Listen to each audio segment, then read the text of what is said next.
Quando a gente determina um diagnóstico de TOC e faz a investigação das comorbidades, a gente passa para oferecer um tratamento de primeira linha. E hoje as evidências são bem consistentes, né, quanto à equivalência para TOC leve a moderado. É bem equivalente começar o tratamento pela terapia, pela TCC ou pelos medicamentos. Então, dentro dessa possibilidade, né, a gente acaba tendo situações que favorecem iniciar o tratamento pelo caminho medicamentoso ou pela TCC. Então, dando um zoom aqui na TCC, em primeiro lugar, é um tratamento que precisa estar disponível, e eu acho que esse é o ponto, né, da gente estar falando sobre isso aqui hoje, que uma coisa é eu clinicar numa grande cidade, com uma lista de contatos de terapeutas especializados em TCC, que conhecem o TOC, e que eu posso me dar o luxo de prescrever um medicamento e trabalhar em dupla com um terapeuta especialista, né? Esse é o melhor dos mundos, mas isso não é viável, pelo menos não no nosso país.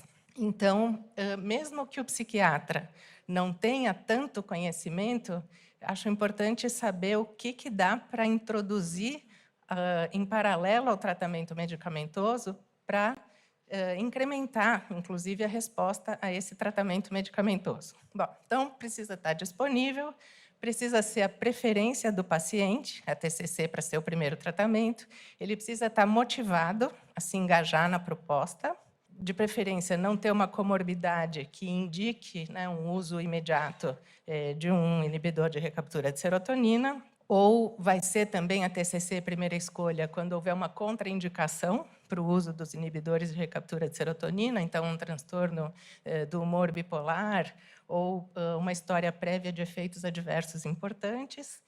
E também na psiquiatria de infância e adolescência, a gente sempre tenta iniciar o tratamento do TOC pela terapia.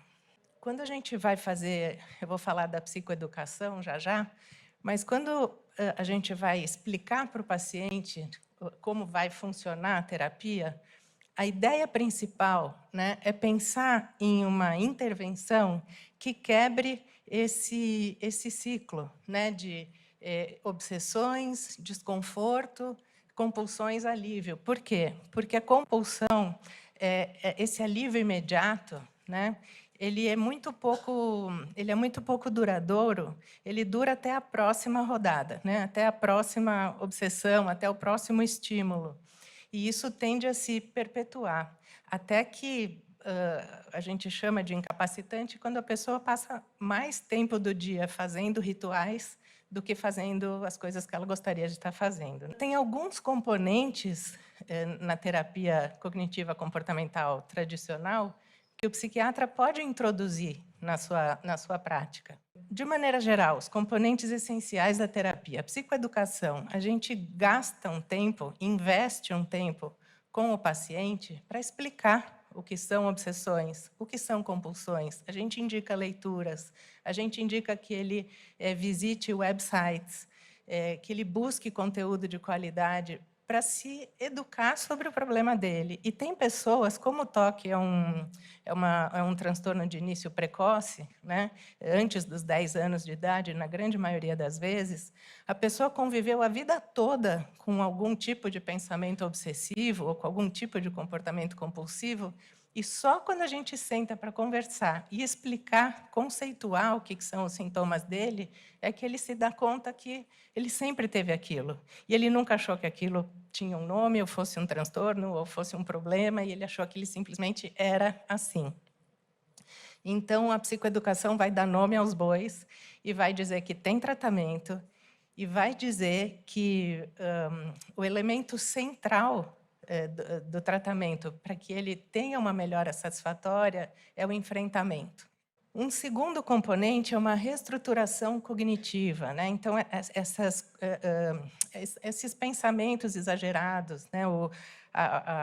O exagero do perigo, o exagero da responsabilidade, A tendência de achar que porque ele pensou em fazer uma coisa, é a mesma coisa que ter feito a coisa, e começar a ter que pedir reasseguramento compulsivamente de que não fez, né?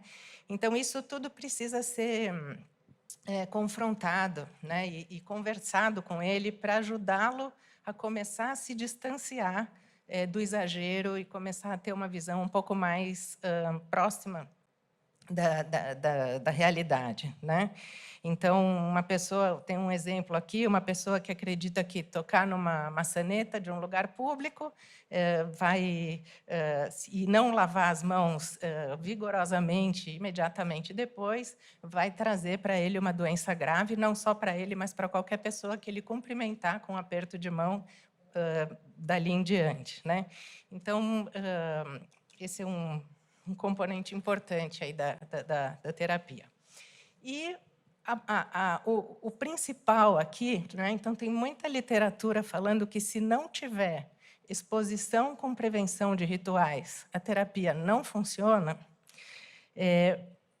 Esse é o componente principal. E a gente, né, o psiquiatra clínico que não vai fazer uma TCC formal com seu paciente, ele pode, sim, conversar com o paciente sobre o conceito do enfrentamento, sobre a importância de se expor e de tentar adiar a realização da compulsão, ou tentar aguentar aquele desconforto sem fazer a compulsão, porque, se ele fizer isso sistematicamente, repetitivamente, a tendência é enfraquecer o poder do pensamento obsessivo, é enfraquecer o poder da preocupação, enfraquecer o poder do medo, de maneira que a urgência para ritualizar, a urgência para fazer o ritual, começa a ficar menor. Então, essa exposição com prevenção de respostas na terapia tradicional, ela pode ser feita nas sessões de terapia ou em casa, porque, em geral, os terapeutas dão lição de casa para os pacientes.